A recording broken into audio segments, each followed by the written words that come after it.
Hello again everybody, welcome back to another one of my videos. It's already the middle of April now and I have been and bought more plants but there was a reason for it this time. So today, once a year in my area, there is an Ecuagenera plant pop-up and I go there every year. I think that's where I got my papillamum from, and I got my original serpents here. It's where I got that from. And I always try and go there and get something as like a little treat. So today, me and Jason went there and I ended up buying 3 things, and I'm going to show you what I bought.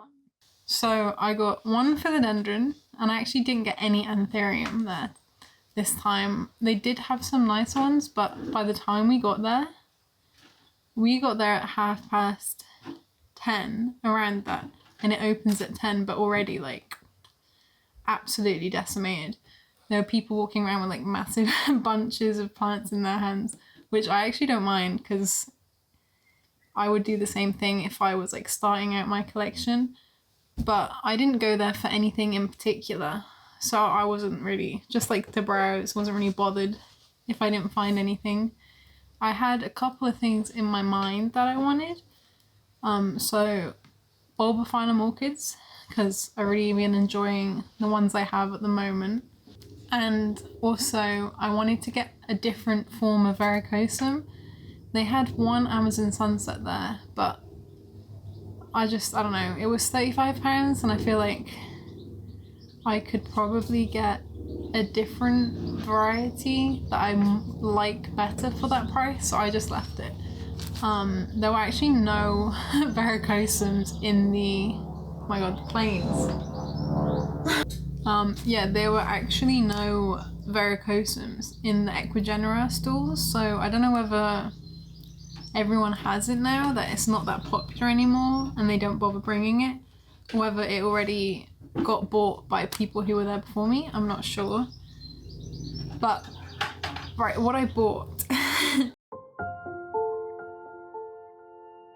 what I bought from the Ecuagenera stand, this was the philodendron, and I only bought one thing from Ecuagenera, and it was this. I don't know if you can see that.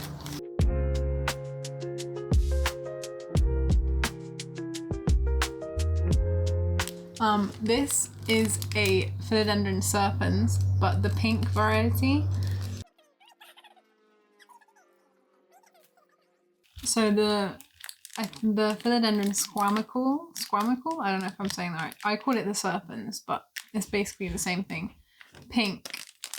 The main difference, or what I assume is the main difference, is that the back of the leaf comes in way more pink than red, and when the leaf develops, it also, when it's a bit more juvenile and before it hardens off, it is more pink.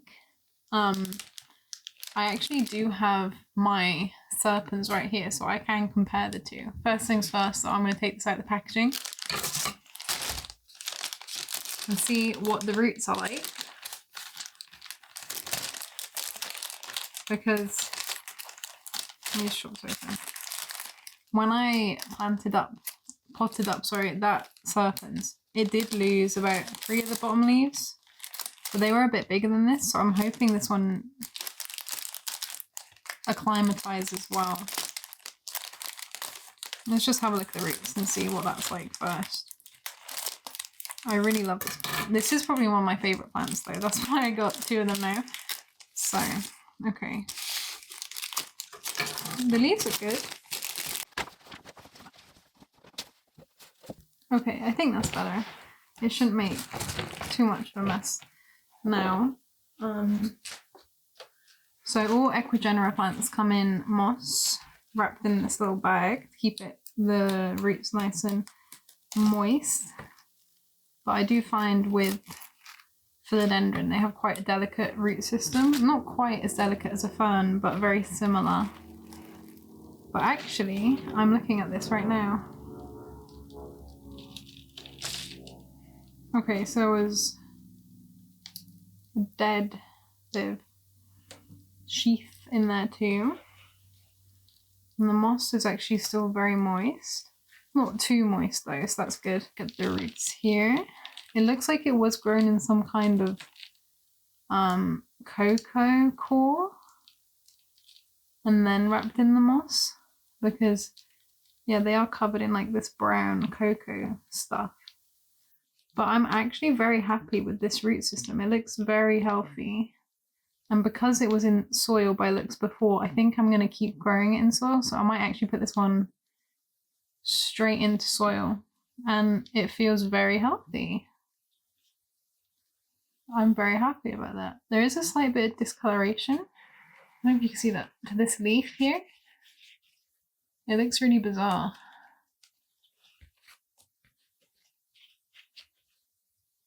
But that might just be, again, shipping. And as for aesthetics, this is a new leaf here. You can see how pink that is. And even the petiole has more of a pink hue to it. And actually, even the hairs on the petiole, they seem a lot more like fine than the hairs on the normal squammy. I've got one here and I can show you the two of them next to each other.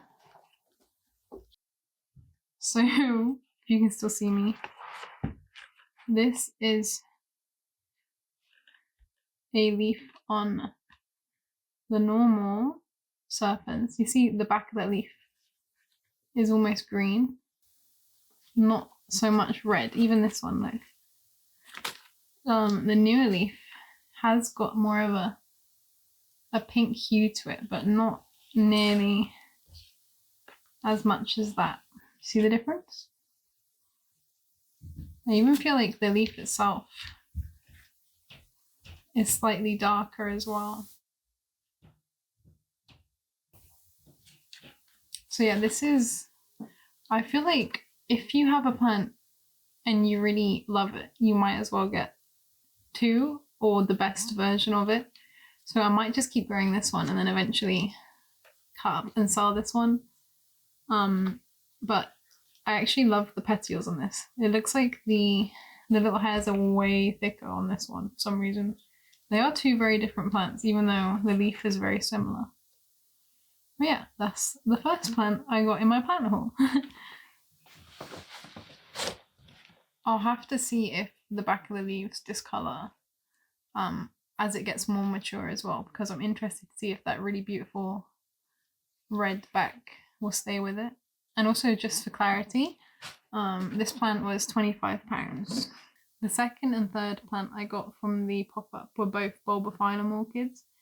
These were both from Spiceotic Plants, the same as where I got my other orchids from, actually. That is their address on the label. And these were both £25 as well. So I feel like I got a good, like I still have a lot of money to spend for plants, but it's not like I spent £100 on one, or you know, just bought loads just because I felt the need to buy a lot. I just kind of bought ones I went in knowing I wanted.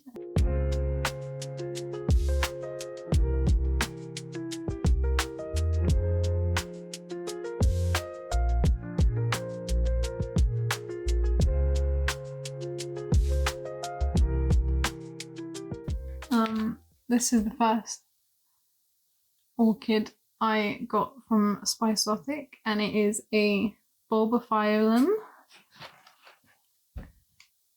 nigricens, or I don't know how quite to pronounce that, so I'll put the name on the screen. I'll also put some blooms on the screen so you can see what this one looks like. It's not something I would normally go for because it's more of like a flower stalk than like the long hanging flowers that I like. But I just kind of really liked the way it was mounted, and I like the way the pseudo bulbs grow on this one. They're kind of bulky at the base of the leaf. And yeah, this can also fit in my cabinet, so that's a win. And yeah, that was the first one I got. I'm not really sure about the conditions and how to keep it yet, but My other bulbophyllum seems to be doing like really well in the cabinet, so I'm probably just going to put it in a similar place. And the second bulbophyllum orchid that I bought was this one. It is called a bulbophyllum medusae, or again, I will put the name on the screen because I do not know how to pronounce these kind of plants. And this one, I kind of recognize the name in my head from when I was looking at them on their website. And it was the one that I was thinking of. As you can see, again, I'll put it on the screen. The blooms on this are crazy. They're like big, like a firework almost. I really, really like that. There were some that I went there looking for that I couldn't find, but I'll just have to, you know, I'm not going to buy them. And I feel like with these specific orchids, it's better to go in person and see them because some of them looked better than others and you kind of know what you're getting. And like with the last two that I bought, I had that whole ordeal with the shipping and the roots just like melting on me. So at least with these, I know what I'm getting, and they're actually mounted really beautifully. That was like the other reason I bought these two. It's because I didn't have to mess around with getting them on a mount. Even though if you watched my previous video, you'll know that I can now do that, but it just saves so much time. This one was growing more outwards of the mount, so I've just bulked it up and I've put some moss around the base of the plant and just wrapped some string or twine around that. And yeah, that one was also £25, and I'm going to put it in the cabinet alongside my other bulbophyllums. So in total now, I have like 1, 2, 3, 4 bulbophyllum orchids, which I never thought I would have, but for such a small plant, they have such a big payoff, and I really like the fact that they will fit in my house and not take up like a large amount of space either.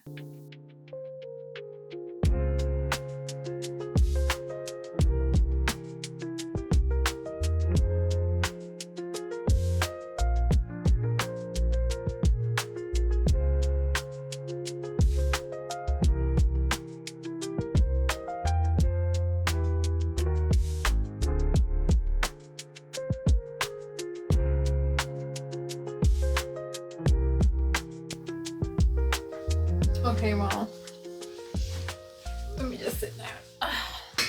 Since I was going to pot it up anyway, I thought I would take you along with me. So I've found, like, honestly, you literally can't make this up. I've had this cover pot waiting to put the like right plant into it, and the pink serpens, that's perfect for it. And I have this 13 centimeter clear pot. I'm not the biggest fan of these ones because the drainage holes are quite small on them, but I'm going to use a very chunky mix, so I hope that'll be okay. And I also have this moss pole here.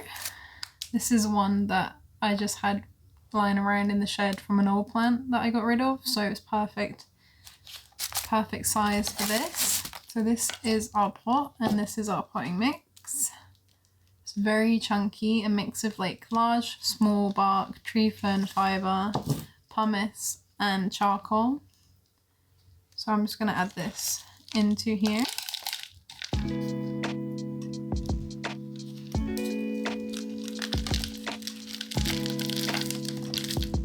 Just to fill up the bottom. And I'm also going to take my moss pole and sit it in the back if there's room. It's quite a small pot though, so I might need to change the size of it after some time.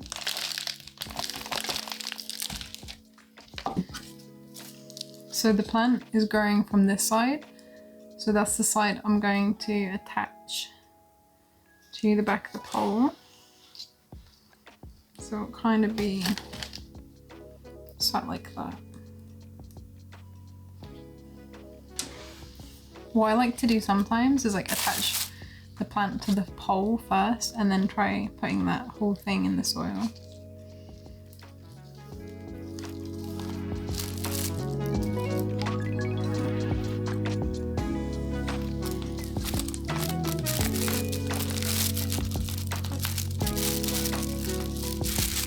Just like that. And I can still move it around loosely, but it just helps me to figure out where I need it to go. See?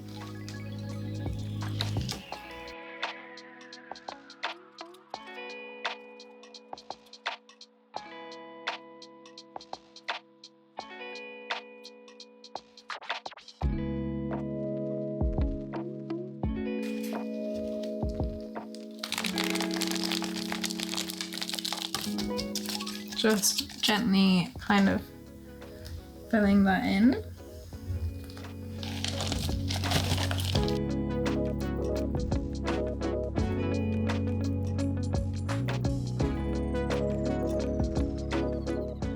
The reason I prefer a chunkier mix is just because I tend to like a lot of people say they're an underwater, but I think I tend to be an overwater. Just this mix helps me alleviate any issues, and because it's just an import as well, I feel like the aeration is going to be really helpful for it while it settles into my space. There we go, and that's actually pretty damn secure, so I tend to just pack like a very thin layer behind the pole just to like keep it secure. And then I'll go and I will water this in, and yeah, just kind of leave it for a bit to settle. Don't want to do it up too tight either, just because you don't want to like rub the stem on the pole, but the leaves will, there you go. So it's more in the middle now, and you can see here the stem, which has the new growth, is actually touching the pole, which is what I want. Because philodendron are like notoriously difficult to root into a pole, especially this one. But yeah, I am very happy with that. And this will be our cover part. Ready for the final vision?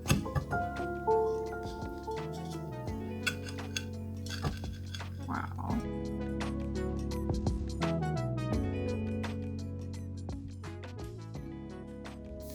So yeah, that was my little mini plant haul for April.